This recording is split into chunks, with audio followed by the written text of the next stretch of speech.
You just unveiled a whole new lineup of products 2 weeks ago. Holiday season coming up. Do you have any incentives planned to get more people shopping using Alexa rather than phones and computers? I can't really speak to any incentives that we have, but we certainly hope to see a lot of people buying our devices. We announced a lot of new devices and features in the past few weeks, if you've been keeping up. So we have Echo, the all-new Echo, which is now $99. And we have Echo Plus, which is a new device with a smart home hub built in. So it's $149, and it actually comes with a Philips light bulb. And we have another device, the Echo Spot, which might be my all-time favorite. Why? It's a small device with a 2.5-inch screen. And so it's sort of all the things you love about Echo Show, having this glanceable information, but in a smaller, more compact form factor. What kind of problems does the screen solve? It gives, it's still very much a voice-forward interaction. We think a lot about voice and voice interaction in a hands-free scenario. And that's still very important to us when we design devices with a screen. But the screen actually gives you the ability to, in some ways, say less back to a customer. So Alexa can be more terse. And you can provide additional information on the screen. It can also just provide complementary information. So when I asked for the weather today, it told me the weather, but then it showed me a 7-day forecast, which is much better than having Alexa read out the 7-day forecast when I just asked for the weather today. What are the best scenarios that you see for people to shop via voice?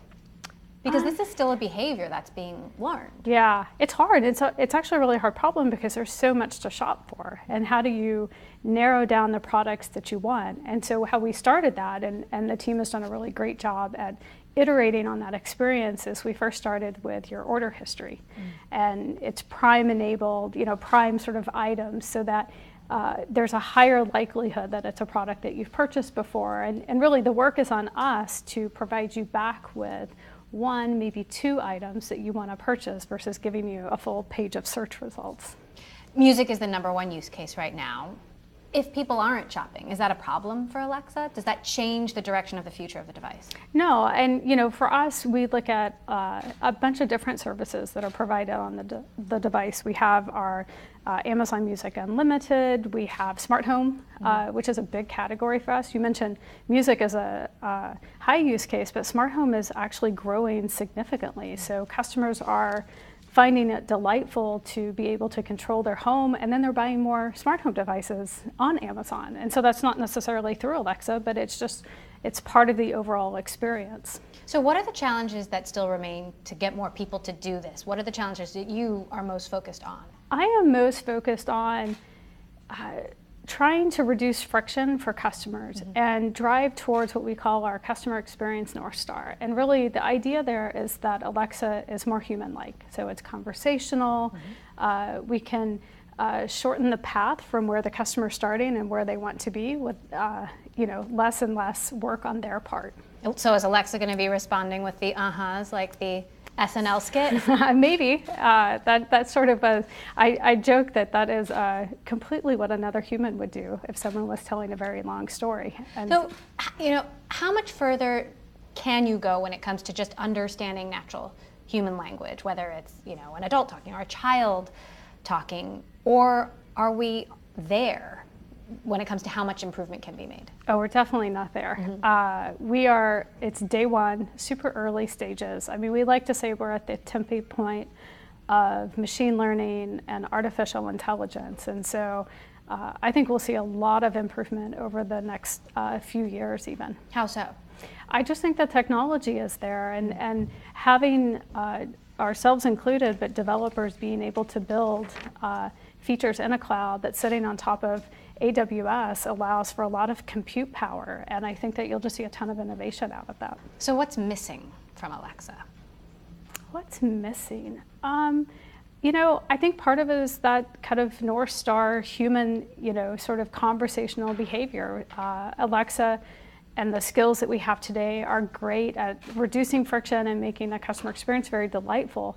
But we still have a long ways to go to make it an even more robust experience. You recently partnered with one of your biggest rivals, Microsoft and Cortana. What do you see customers using Cortana that they might not get on Alexa? Is it Is it Office? Is it calendaring? Is it email? Yeah, definitely. It's in the space of productivity. I'm actually really excited to see this launch because I think for us, we see this world in which there will be multiple AIs. You'll have AIs who are experts in certain domains and bring another unique set of data. It's kind of like the internet in a way. And so customers will be able to search out experts in a space, and then you'll probably have a broad set of AIs who sort of, can handle the breadth.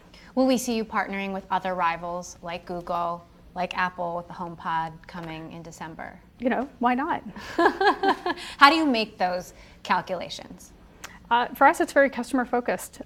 We operate, Amazon has for years, and it's served us well, but we are super passionate about the customer first approach, and we work backwards from that. So if we believe it will benefit customers and improve the experience, we'll work towards it. AI is obviously a critical component here. How many AI scientists do you have working on Alexa? We don't disclose how many scientists we have, but we do have over 5,000 people working on Alexa today, worldwide. Wow. So what's the bulk of the work that these people are focused on? There's a large amount on the engineering and science side.